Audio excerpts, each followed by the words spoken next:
I've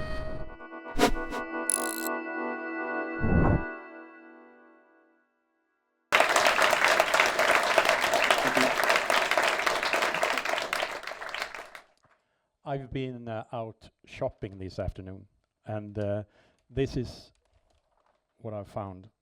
A nice woolen sweater. It will be perfect for midsummer, won't it? It's part of my survival kit. I like wool, it's kind of authentic, and it's warm also. But what if when you come home, you see this little tag saying here, saying 4% wool, like 96% something else? What would you do? I know exactly what I would do. I would rush back to the store, and the people in the store, of course, they will be quite embarrassed, and they will say, okay, here's your money, you get your money back. And maybe they also give me a pair of socks as some kind of a compensation for this. I've been a news journalist, so I could easily write a news story about this. Headline, woolen sweater with 4% wool. That's quite a good story, isn't it? But if we move over to the food store, what happens there? I will show you, because I've been shopping there too. Here's a product, quite common, a Swedish bestseller. Maybe some of you have eaten it. It's a guacamole, of course, and real guacamole should consist of like 90% avocado, something like that. Is that fair? But how much in this one? Here we're down to 1.5%. And of course, this causes some problems with the product for the producer. And the practical thing here is that all these problems are listed in the ingredients list. You can see them here. Of course, there's a problem with the taste. So you have this flavoring here. It won't taste like avocado with just 1.5%. So you have to use an artificial substance to mimic the taste of avocado. But that is not enough, because after that you see flavor enhancer. And that's quite an interesting word, a fantastic word, flavor enhancer. It should be an alarm clock to consumers, because why do they have to enhance the flavor here? In this product, it's quite obvious, of course. And there is something more here to be enhanced. You can see at the bottom, there are two colorings here. It won't be that beautifully avocado green with just 1.5%. And also there's a problem with the texture. You can see a thickener here, and the food industry uses lots of various gums to make up for problems in the texture. We don't have the time to go through all this here, but it's just a start. And you can see here is the original recipe for guacamole. It's quite a difference, of course. I think this one is quite beautiful in its conciseness and being so short. To me, it looks like a Japanese haiku poem. Also, this short and concise, but you don't see that many haikus on modern food products. Here's a chanterelle soup, and you can see some chanterelles displayed here. Obviously, the design team had access to chanterelles during the shooting session here, but the real question is how much chanterelles within the actual soup. And here we're down to 0.5%. And also here in this product, you get a lot of problems that can be solved with the various additives to create the illusion of the mushroom that is hardly there. Even this sandwich is said to contain chanterelles. So how much? We're down to 0.17%. even if you're allergic to Chanterelles, you might be able to eat this. I won't recommend anyone. I mean, there are people who are kind of hyper allergic, but if you're just a little allergic, you might be able to eat it, of course. So that's a good thing with this sandwich. And here we move over to the confectionery shelf, and here we have a chocolate bar with big fat blueberries all over. So the question is, how much inside? And here we reach rock bottom, don't we? We are now down to 0.0. It can't get any lower than that. It's all flavoring and no blueberries at all. And that is exactly the same amount as the white truffle in this kind of more exclusive white truffle oil. You can see, maybe you can see here, that there's a truffle sniffing dog at the bottle. But that dog doesn't seem to find any truffles because there is no truffles at all here, just flavoring, which is much cheaper, of course. And by now you know how much vanilla is in this vanilla ice cream, I know? Yeah, 0, nothing at all. And maybe when you see these packages, you're used to these long ingredients lists. But when you see something like this, just plain natural produce, you think that they can't be faked, but they can, because these black olives are no real black olives. These are very common on pizzas and pasta salads, but they are colored. I mean, olives are first green on the tree, and when they ripen, they get black. They turn black. But if you can't wait for that, you pick them earlier on, and then you treat them first with a ripening gas, so they will be this black, and then you have to add a coloring stabilizer to make them stay this black. And they don't taste black olives at all, but they look like black olives. And this is perfectly legal, like all my other examples. And that's pretty strange, isn't it? Long ago, we used to have, in Sweden and in other countries, food standards, quality standards, saying, for instance, how much meat there should be in a meatball. To be called, if you should call the product meatball, you have to meet these standards. But they are long gone. It was long ago. And the same was in the US.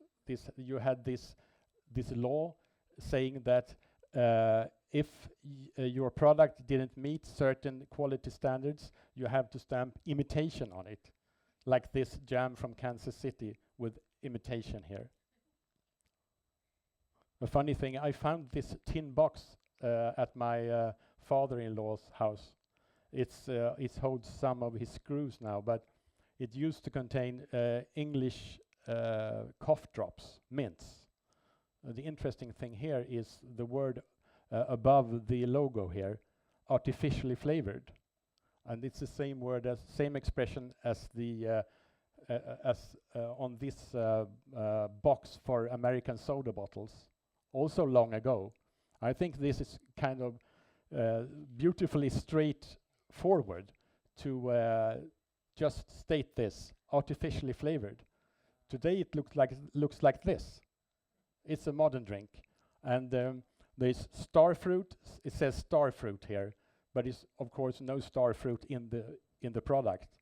It's nothing natural at all in it, except for water. It's water and 13 additives that should create the illusion of Starfruit here, and still you can use the label Starfruit. So what can you do as a consumer? It seems to be a kind of tough situation here. I admit that, but there are some things that you really can do. You, if you start, for instance, looking at the label, reading the label. It sounds like quite a boring advice, but you have to do it. It's fine print, I know, but bring your glasses, contact lenses or a magnifying glass, anything to see what's on the label here. And if there are things here on the label that you don't understand or can't even pronounce, then why should you buy it? And if you read the label, you can see the difference between the faked olives that I showed you before and real olives, and you can come home with real olives, because on the fake olives there is this coloring stabilizer E579 in the EU countries. So it's easy to see the difference here, and they are on the same shelf, so you as a consumer has a choice here. My other advice here is to start cooking from scratch, to use more of fresh produce and cook from scratch. Don't buy all these ready meals, because when you cook from scratch, you know exactly what's in your stew, and you don't have to read the labels. And my third advice is turn off the autopilot when you're in the store, because and then when you turn off the autopilot, you start looking for the fresh produce that's in season right now.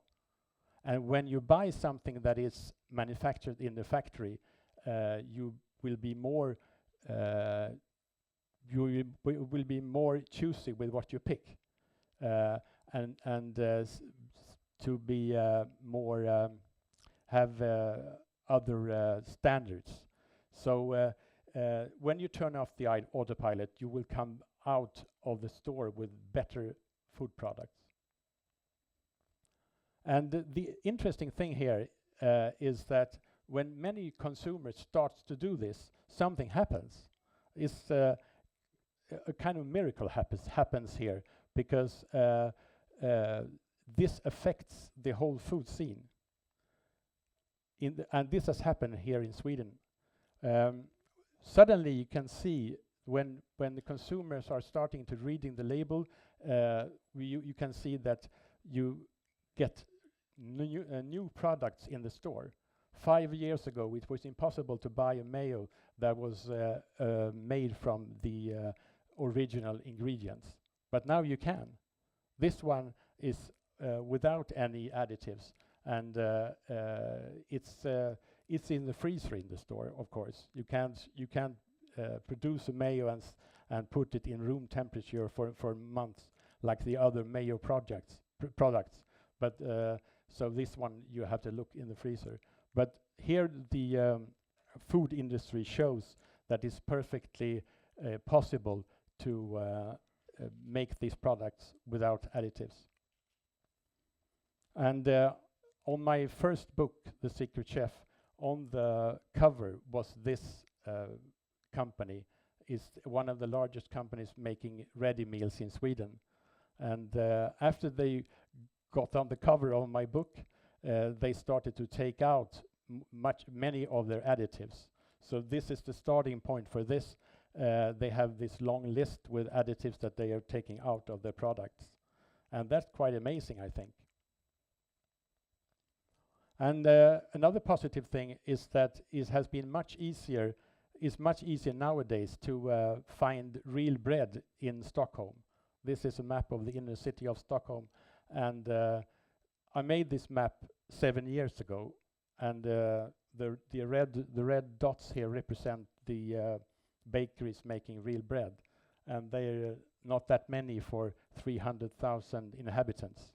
But when I remade this map, it looks like this 5 years later, and it's 3 times as many. And I think that individual consumers can do quite a great deal, but if you want to have a real impact and make a real difference, consumers have to organize. So I'm part of this non-profit organization called Äkta Vara, Real Stuff, which has issued this label for these products that are without any additives and producers who use authentic ingredients. And now we can find it on 700 products in Sweden. And I think that consumer has much more power than you might think. When you go there in the supermarket, down these aisles, long aisles, you may think that you are quite unimportant. Who would listen to you? But when many consumers start to make choices in the same direction, things happen in the food market. And it's you can see when this starts to happen, a lot of these the big companies start to get nervous because we don't have any long-term agreements with them. It's kind of it's quite complicated to change insurance company or bank or broadband provider, but to change the ham you're eating for breakfast or yogurt, that you can do tomorrow. Thank you for listening.